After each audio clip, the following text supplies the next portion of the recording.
welcome to our awareness raising podcast series, Stand Up, Speak Out, where we aim to tackle stigma and discrimination of people, specifically youth living with non-communicable diseases and their caregivers. The WHO defines non-communicable diseases as chronic diseases, as those that are a long duration and as a result of a combination of genetic and physiological, environmental, and behavioral factors. The four main types of NCDs are heart disease, cancer, respiratory diseases, and diabetes, and there are also rare conditions. In early 2021, we, the NCDChild young leaders in the People Living with the NCDs Technical Working Group, created an online survey, which served as a consultation process to gauge whether youth living with NCDs have experienced stigma and discrimination, and the preferred platform to voice these experiences. A majority of participants indicated that participating in a podcast series would be the preferred platform to amplify their voices. Guided by this consultation, the Stand Up, Speak Out podcast series aims to understand the lived experiences of young people with NCDs, highlighting experiences of stigma and discrimination and a neglected issue with the realm of NCD advocacy. My name is Joab, Wako, and I'll just give a quick introduction. I've lived with chronic kidney disease for 8 years, got a kidney transplant 7 years ago, and that is what sparked my advocacy and my passion for raising awareness in regards to NCDs. And this is how I'm part of this amazing group of young leaders, specifically in the People Living with NCDs, with my co-host, Shakira, who I will hand over to her to introduce herself. Shakira. Yeah, thanks, Joab. It's incredible to check in this Friday morning. I'm coming in from sunny Johannesburg, South Africa. My day job is with the World Health Organization, but I'm also an NCDChild young leader. My interest in NCDs is, one, I've always been interested in healthcare, but two, I've been a caretaker for most of my life, with my father specifically, and now with my partner as well. Well, and thank you, Shakira, and we'll just jump straight into it. So we have two guests on this episode today, Oliwcia and Satyam. So I will start with you, Oliwcia. Kindly tell us and the listeners about yourself, where you're from and what you do. Hi, everyone. My name is Oliwcia. Thank you very much for inviting me. I live with insulin resistance. It will be 6 years now. Normally, nowadays, I work as the chief of the reception at the local hotel. I'm also a volunteer in local diabetes association. My goal is to fight against stigma and discrimination, misinformation about people who live with type 2 diabetes and live with insulin resistance. Thank you, Oliwcia, and Satyam, over to you. Thank you. First of all, thank you so much for inviting me this amazing podcast, because I usually, being a type 1 diabetic, it's been around 13 years. When I was 11 years old, I was diagnosed with type 1 diabetes, and currently I'm living a normal life, how other people live who don't have NCDs, just like that. And also I have a few mental health conditions, like specifically two, that is a bipolar and OCD. So when I came to know about the one of my friend who works towards the NCD is Apurva, so then I started advocating, and still because my background is from journalism, so I feel that I can do much more. But as currently I am working, but I haven't done my master, so currently my aim is to pursuing my master, and because then I can land into a good job and I can work towards the betterment for the people who are living with NCDs, because living is with NCDs is a everyday challenge, and which you cannot skip. And it is a challenge, and the people who says that so many people have this. So the people who have NCDs, they face problem, but yeah, they are happily accepting and living with that condition. So thank you so much, and I'm looking forward to learn more and more things. And so, yeah, thank you, Joab, Oliwcia, and Satyam. And I think it's actually our fifth podcast episode today, if I'm not mistaken. And so, we've also learned a lot in the process. And I think it's so important to be able to spotlight what do we mean by stigma and discrimination. And working in the HIV field specifically, there's not much traction, but there's a lot of focus. And so I want to shift to you, Oliwcia, because it's so interesting. We're dealing with such vastly different contexts and continents, and you're based in the European region, I understand, in Poland specifically. Now, of course, if you're comfortable sharing, it would be so interesting to hear either your experiences or anyone around you in terms of, what stands out for you when we think of stigma, discrimination, and living with a non-communicable disease such as insulin resistance. Thank you very much for asking. What I think the most is people when hear insulin resistance or type 2 diabetes, the first thing they see in their minds is fat people and people who eat a lot of sugar, which is not true, because I live with insulin resistance, and it's because of my genes, because the whole family of my mother lived with type 2 diabetes. So I get it from genes. I know some people get insulin resistance or type 2 diabetes because they didn't care about themselves. But in my case, it was genes, my family. And when I was in school as a child, teachers and doctor, when I was at the appointment, told me that you need to lose weight and everything will be fine. So I think it's because of the lack of knowledge. People don't like to get more information if they heard something as a child or somewhere else. Like, don't eat a lot of sugar because you will have diabetes. That's the most common stereotypes in Poland.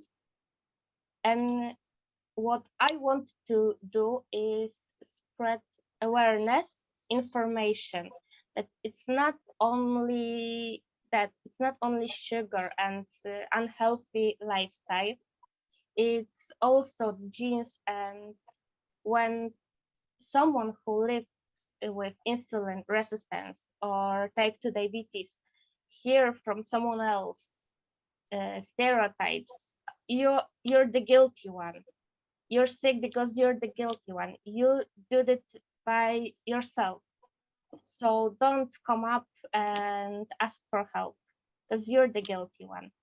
And it's very hard to talk to people who don't know nothing about it. And I don't know honestly where they get a lot of these stereotypes information, if it was internet or their childhood or at school. But me and my local association goes to school, companies, and we talk to them. We want them to ask questions so we can answer them. We show them everything and tell them how especially this everything works. Oliwcia, as you're speaking this morning, I'm feeling so many different emotions because I've sort of been through similar experiences, but one is you're also letting those listening in today know just how cruel society is. So first we sort of have assumptions, right? But then I think what's so exciting and so inspiring listening to you is that you've shifted from just being a patient like Joab to being an activist and an advocate and raising awareness. And so kudos to you on that. I do want to, and of course, if you're comfortable speaking about it, because in the past few years, I've been struggling with weight gain, and it's been an extreme ride of stigma, discrimination, losing self-confidence, crying so much in front of the mirror, not wanting to even go out. And and I don't even suffer with insulin resistance. And recently I was meant to sort of speak to adolescent girls on the issue. And so I think just turning to you, because you raised it, people assume that you're unhealthy. They assume that this is your fault. And so it would be really interesting to hear a little bit more from you. How do you deal with that? How do you deal with when people really discriminate against you and make these assumptions, and how do you go on with your everyday life? At first, when I heard all of these stereotypes from people, I was crying a lot. It was hard for me to deal with it. But now, after meeting a lot of people, especially from my local association or IDF Europe, I know I'm not alone with this everything. So when I hear from someone else, from work, school, or just a stranger, it's your fault, I'm starting to give them question, what is exactly my fault? Why do you think that? And they are just like, uh-oh. They don't know what to say, how to explain their thinking, their stereotypes. It's like some kind of contra. And they just shut down. And then I speak to them calmly and explain how this everything works. It wasn't an easy process, but before also I talk to them back, I'm taking like 3 deep breaths and calmly, Oliwcia, breathe, and then I start to talk to them. Wow, thank you for sharing that, Oliwcia. And it's true. It's a journey when you're living with a non-communicable disease, and there are many experiences that we go through that we have to push through, and really, I feel like we need to take care of ourselves. So I'd like to ask Satyam, if you're comfortable sharing, could you kindly tell us what NCD you live with and your experience living with an NCD? So hi. So I'm living with type 1 diabetes and hypothyroidism.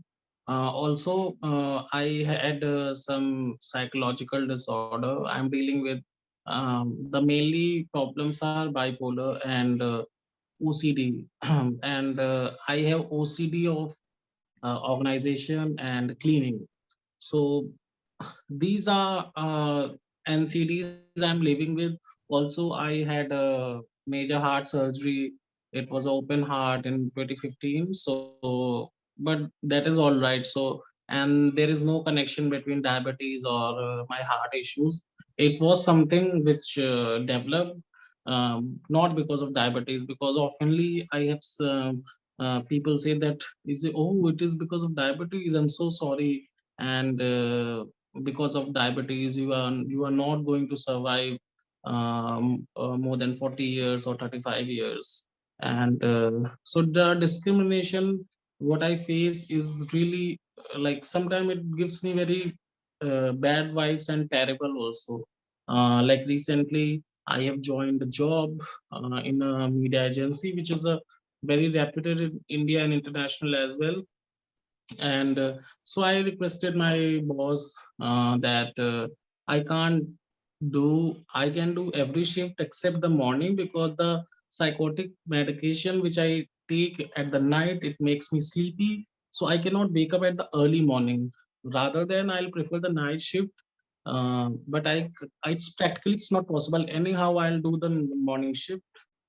It will impact my health. So, but unfortunately, there was a argument related to the work with him, and he immediately put in the morning shift. It's kind of revenge because he knows that, yeah, I cannot do, and I'll request him and I'll beg him not to put me in that. So this was something like I feel very harassing, and I can't speak about this because I know if I will speak about this, people will start saying that why you choose journalism. And I literally want to change this. Thank you, Satyam, for sharing. You've touched on so many various issues, especially as living with multiple NCDs. And I'd like to commend you for continuing to fight to speak up about it. It's not something very simple and easy to do. And I'd just like to ask you a follow-up question in regards to working and living with multiple NCDs. How do you see NCDs or people living with NCDs in the workspace? And is there something that employers can do to, kind of accommodate people like us, people who have NCDs, or just make it easier for us to kind of live a more normal life?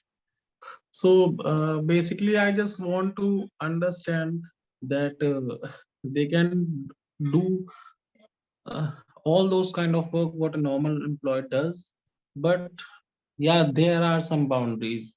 There are boundaries if the people living with mental health issues, that they have to maintain their routine of medication, and there are certain shifts which they can't do. There are certain things like immediate switch off shifting they can't do. So office could uh, mm, help with employ those who are on medication also. And if the their employee has type 1 diabetes or any other like celiac disease, wheat allergy, it's a very big problem when you work and you have a wheat allergy and people don't know about that. They say that have some biscuit and all. So basically, if you have these kind of problem, is the type 1 diabetes or celiac, the office make sure to provide when they offer meal to their employee, they should include low carb or sugar free and gluten free meal or drink or beverages to the people who are living with type 1 or type 2 diabetes, or these kind of conditions, celiac and all. This is like workplace can be more exclusive and diverse, because otherwise personally like during the night shift my office offers 3 times tea, which is 10 p.m. and 12 midnight and 2 a.m. night. But they don't. I request them that or if I'm in the shift, please come with a 2 cup of without sugar tea. But they don't come. They said that it's not my problem, it's your problem. So then I feel very bad that I'm a part of team, but they are ignoring my issues and ignoring my need of the food what I need. And like it's something very hilarious and very rude. And so this is why people say that world is changing and humanity is growing. But I feel that where is the humanity? Humanity doesn't mean just if someone is fall on the road or crying, you just need to come and sympathize with him. Humanity is also that if people is living with certain condition, you need to understand and you try to not discriminate with him or her. Satyam, just again, thank you for sharing, because I think, and Job, this, that often patients have to share their stories, and it's not easy. And so I appreciate both you and Oliwcia opening up, because this is going to raise awareness, one. Two, it's not easy again. And I think something that just sort of struck me as you were speaking is, and we know that in the field of NCDs, is if you have one NCD, then you have stigma and discrimination on top of that, which then amplifies your mental health issues as well, for no reason. And I think you put it so powerfully, where you say, where's the humanity? That's all. How do we treat each other with kindness? How do we foster that? Joab, I'm sure you're going through so much of emotions as well, because I think, you know, just sometimes listening to others, it makes you think about yourself as well, right? Yeah, it's difficult, and I just hope that the right people hear it, you know,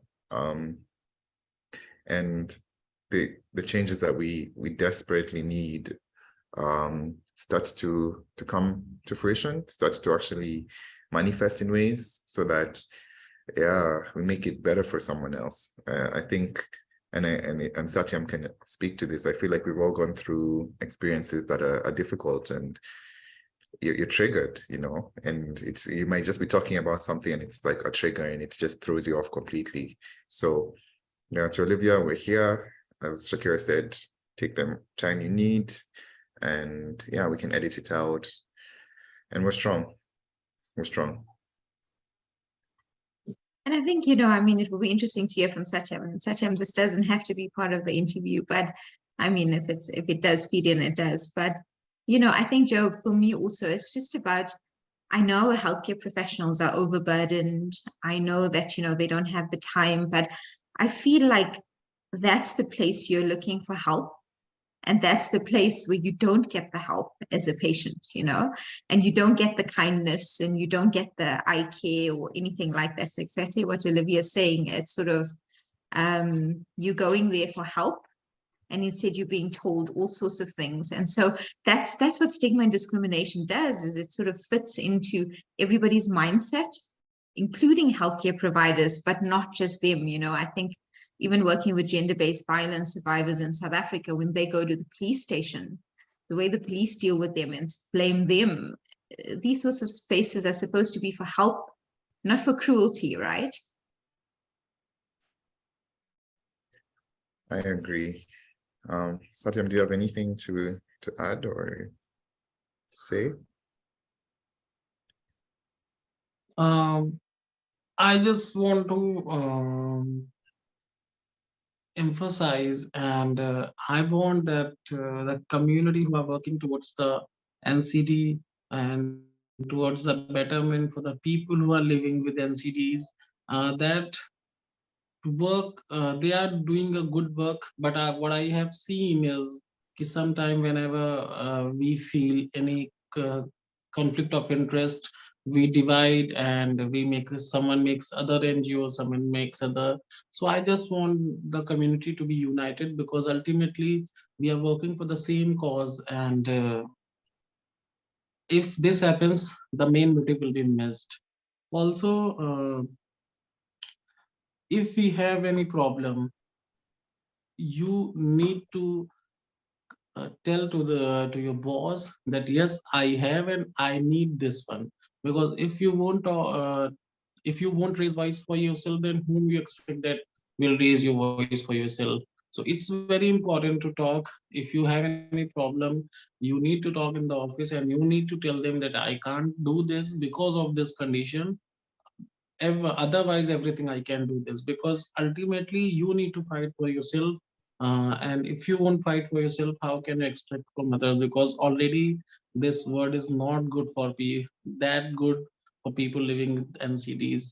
Where we have our own tiny word which only understands better to ourselves. Living with an NCD or multiple NCDs is something very challenging, especially as a young person. And as Oliwcia said, there's a lot of ignorance, there's a lot of misinformation about these NCDs and what we go through, and that causes the stigma and discrimination. So it's not intentional. A lot of people are just ignorant about it. But I'm cognizant of time, and I'd like to pose a closing question, and perhaps we can start with Satyam. So in your opinion, how can we change the way patients living with NCDs are discriminated against? First of all, I think education is very important, and NCD should be a part of curriculum. That's a very like long thing. But what needs to be on an urgent basis is in the workplace.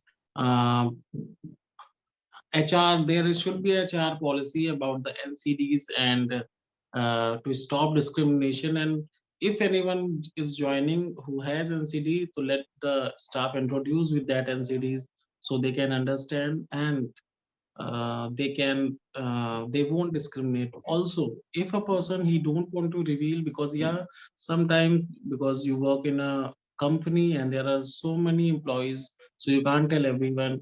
So you can just be a normal person if your HR is supportive, your boss is supportive, and that is very important. So I think education, as of now, education is very important, and people should learn and should come forward and not to discriminate the people who are living with NCDs. It it's very, it takes a few seconds just to say that yeah, depression is very normal, yeah, anxiety is very normal.